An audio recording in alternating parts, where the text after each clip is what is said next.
Stephen Miller is seeing all of his wildest fascist dreams come true, but he still has to wake up every day as Stephen Miller. You've called the district judge's ruling blocking the deployment of National Guard in Oregon legal insurrection. Does the administration still plan to abide by that ruling? Well, the administration filed an appeal this morning with the Ninth Circuit. I would note the administration won an identical case in the Ninth Circuit just a few months ago with respect to the federalizing of the California National Guard. Under Title 10 of the U.S. Code, the president has plenary authority. Stephen? Stephen? Hey, Stephen, can you hear me? It seemed, Stephen, I apologize. It seems like we're having a technical issue. Point is that they are scrapping and grasping at straws because they have nothing else. Laugh at them. Stephen Miller is a clown.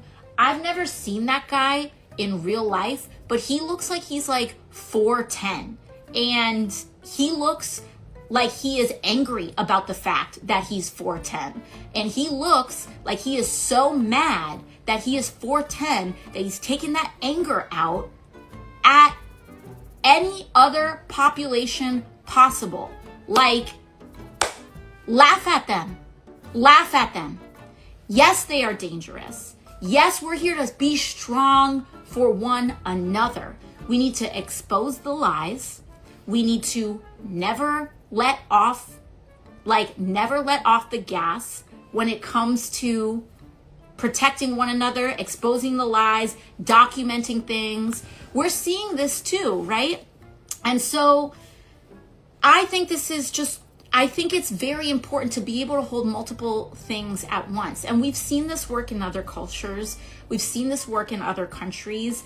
Yes, the resistance to authoritarianism is very real. The risks of abuse of power are very real. But one of the most powerful cultural things that you can do to a political movement that is predicated on the puffery of insecure masculinity. That's what this is about.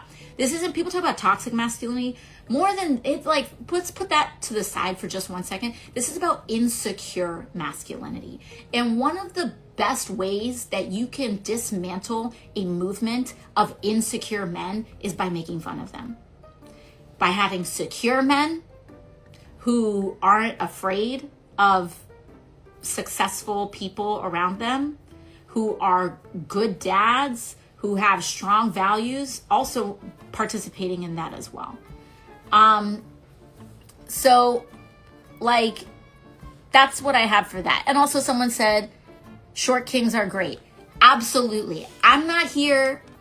I want to absolutely make sure that I talk about that. I'm not here to make fun of anyone's anything, but the way people overcompensate over their own stories is what I'm talking about there. So thank you for the clarification. I appreciate that. Shout out to our short kings. Someone said not short king, short troll. That's correct. There's a difference. You know, the mistake that I made, and I made this early on, from all the movies that we see growing up about heroes and villains, is that I thought that fascist takeover attempts were going to be architected by evil geniuses.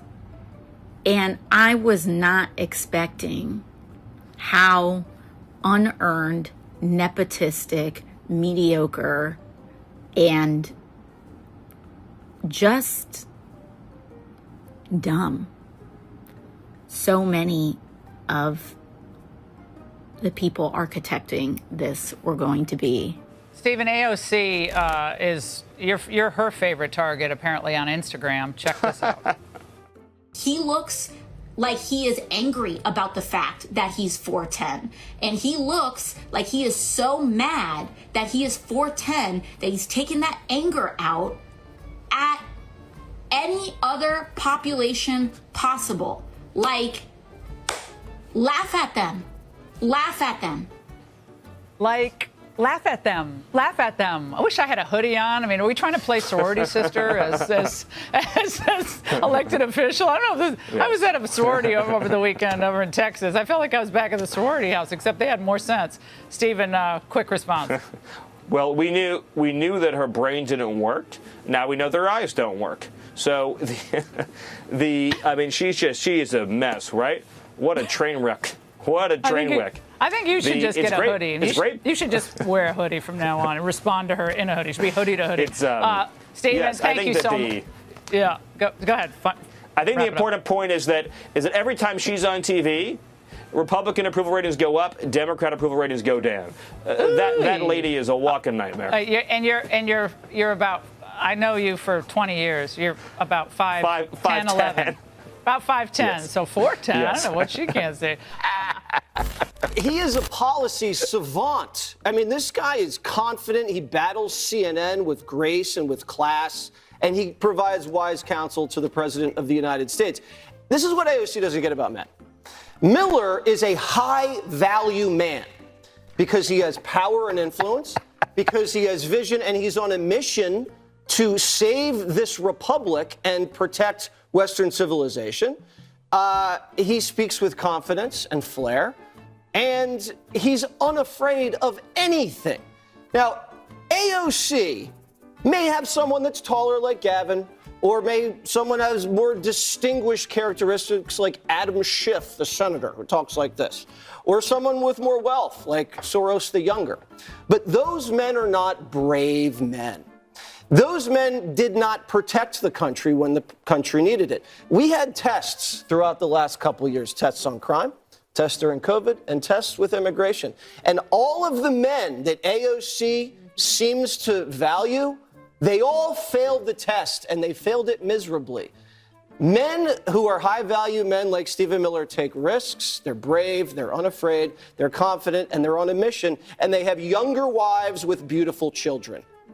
I think I just gave him like a dating recommendation. I don't know, man. That was pretty creepy. I love Stephen Miller. That's not clear. Stephen Miller is the sort of guy who, just 10 short years ago, might have been nothing more than a laughingstock. The sort of little Nazi troll that couldn't even make friends in a hate group. His high school experiences were, by all accounts, sad. In an interview with Rolling Stone, one of his high school friends described their group as a tight-knit band of outsiders whose hobbies included talking about Star Trek, which, same. But in 1999, between 8th and 9th grade, Miller's hate ruined what sounds like his only real human connection. Miller decided that he couldn't have Hispanic friends, so he chose to have no friends, possibly until the present day. Even in a world where his white supremacist rhetoric is increasingly accepted and normalized, Stephen Miller is not a popular man. Donald Trump even dubbed him Weird Stephen. Not exactly a vote of confidence from your boss. And it's been reported that GOP staffers hated him so much on the Hill that they were spreading rumors about him playing with dolls. Stephen Miller's proof that you don't need charm, or empathy, or good looks, or the ability to command an audience, or even like one iota of basic human warmth to gain power. You just need the right regime, and cruelty,